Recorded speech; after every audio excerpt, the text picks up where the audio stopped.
Okay, are we ready to begin? Sure. Okay.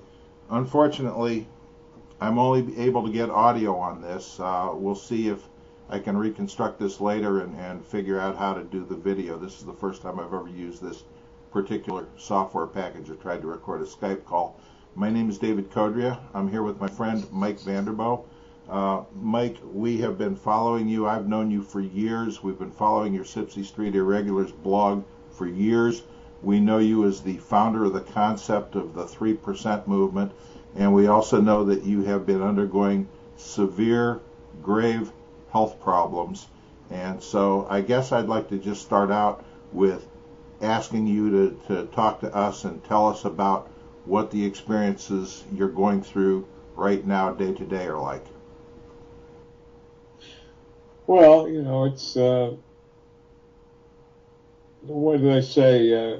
That old actor, as he was passing away, old English actor, they asked him, if it was hard, and he said, "No, dying is easy. Comedy is hard." It's I don't know. It's day to day. Some days I do better, some days I do worse. It's sort of a brick by brick thing. What about what about the? I think what I'm most interested in is how do you delicately put this? The mental faculties and things like that. Are you finding that that the lucidity, that the ability to analyze, that all the things that people follow you for, you're still 100% on that, are you not? Yeah, I would say so. Yeah, I mean, they've given me some pretty stiff pain medication that I try to stay away from as much as possible for that very reason, just to keep my mind clear.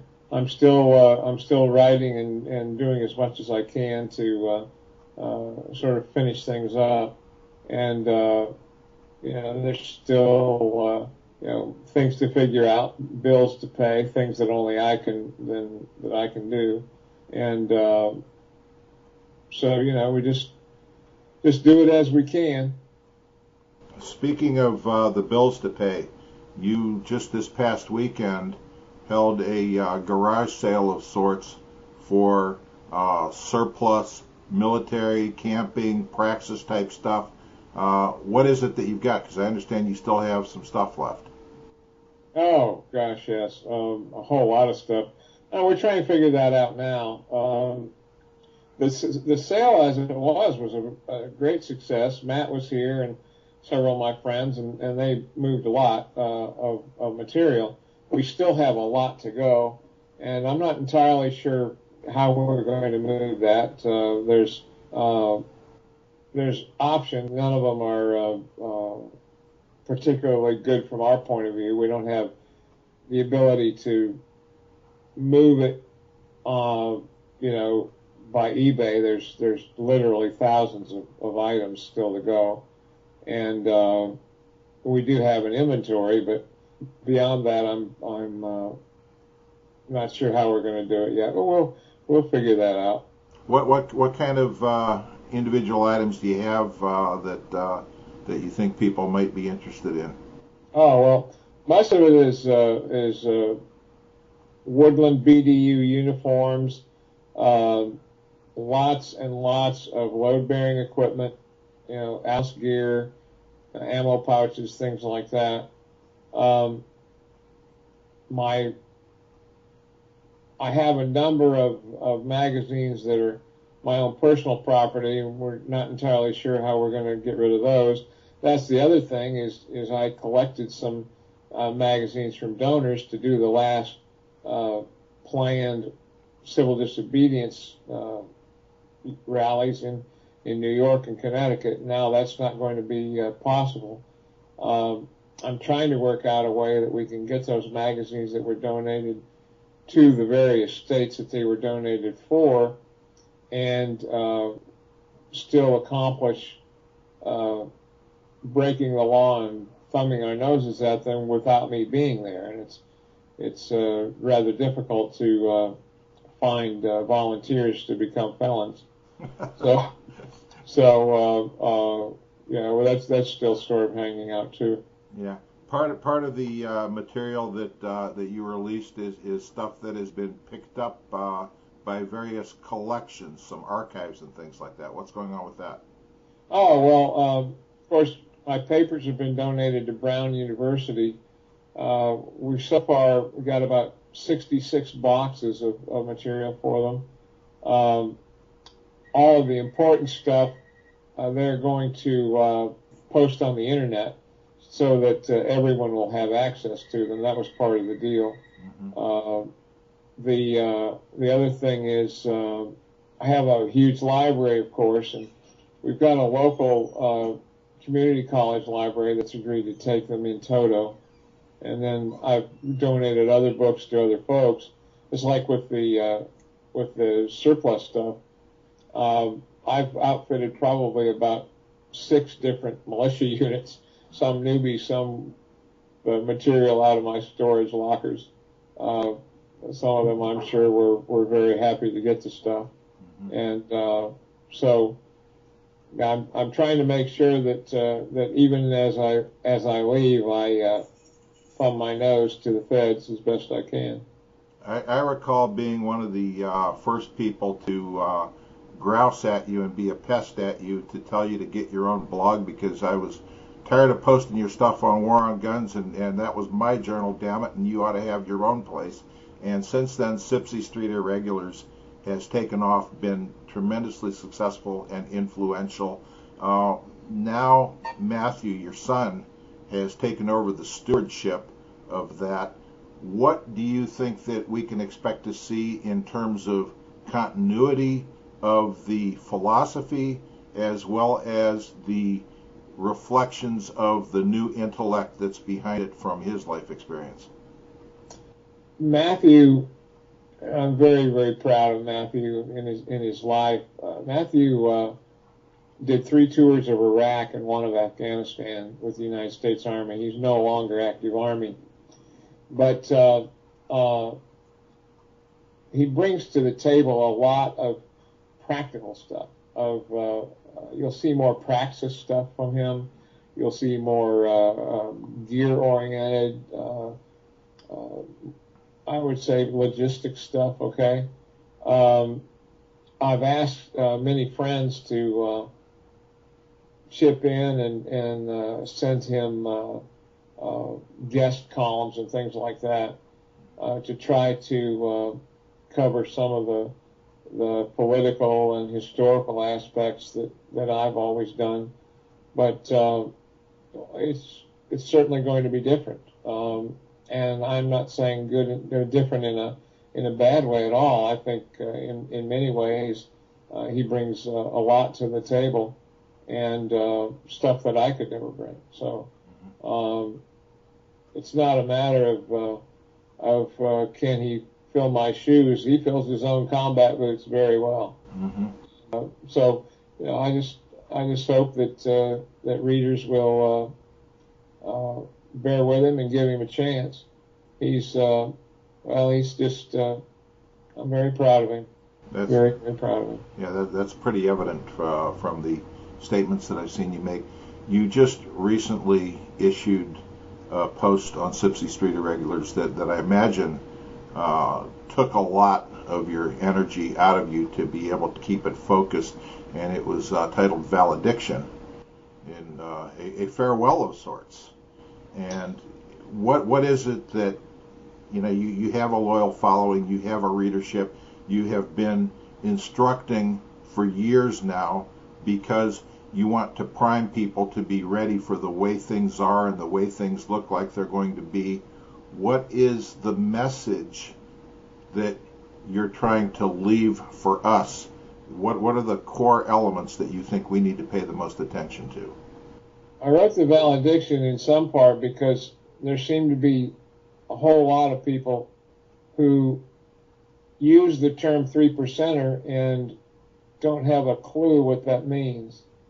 I tried to get across with the 3% catechism and then with the valediction my basic idea of what the 3% is, that it's a movement, it's a belief, it's a discipline of thought and moral action, and that the only way to truly grow the 3% movement with any hope of maintaining our liberties is to internalize that. Each and every one has to internalize it and grow it on first the individual and then the community level of friends and so on.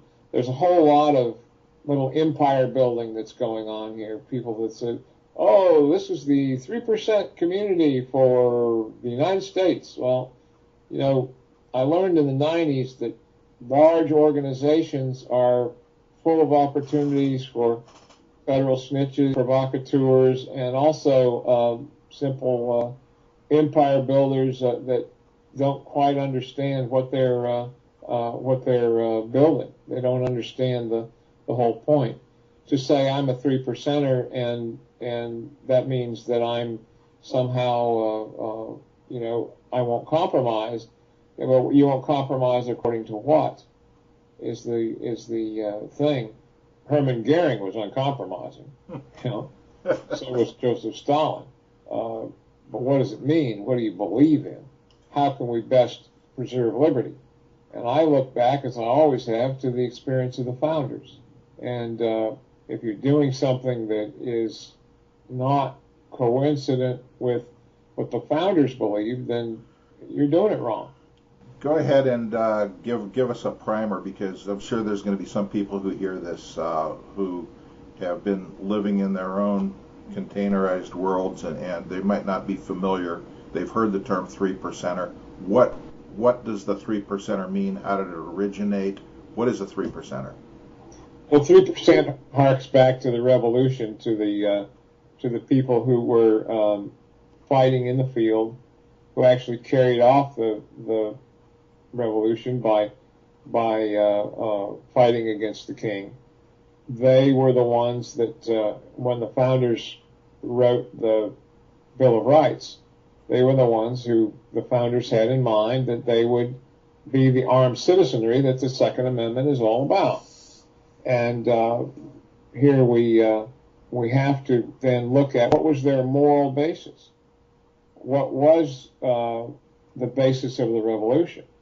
And to do so, you have to go back to the not just the writings of the founders, but go back to the sermons taught by the what they call the Black Regiment, you know, to discover the moral basis of the revolution, going back, in fact, to the English, you know, glorious revolution of the 1700s. And once you have the whole thing, the belief in God, the belief in free men and free markets, then and only then can you begin to graph out what sort of political system that you want. And it's only by doing that. I mean, I boil it down as to, you know, number one, you can't fight the monster and become the monster. You cannot become the monster that you seek to fight. No first use of force. No toleration of what they call these days collateral damage. No innocence. Okay, should be targeted at all. And it began, you know, with people who had part of it right and part of it wrong. And said, oh yeah, well, this is what we believe as well as the founders, but hey, let's kill their babies too. You know, sorry, that's not a 3%er. I mean, you want to be a Nazi, you have the guts to be an honest Nazi. Mm-hmm. You know, but I've all my life, except for a certain educational period in the early days, all my life I've fought collectivism. All my late life, the whole point of collectivism is to subsume the individual in this larger thing that they claim to have a bead on how they should work and act. And, oh, by the way, that means doing what I tell you to do. Well, no.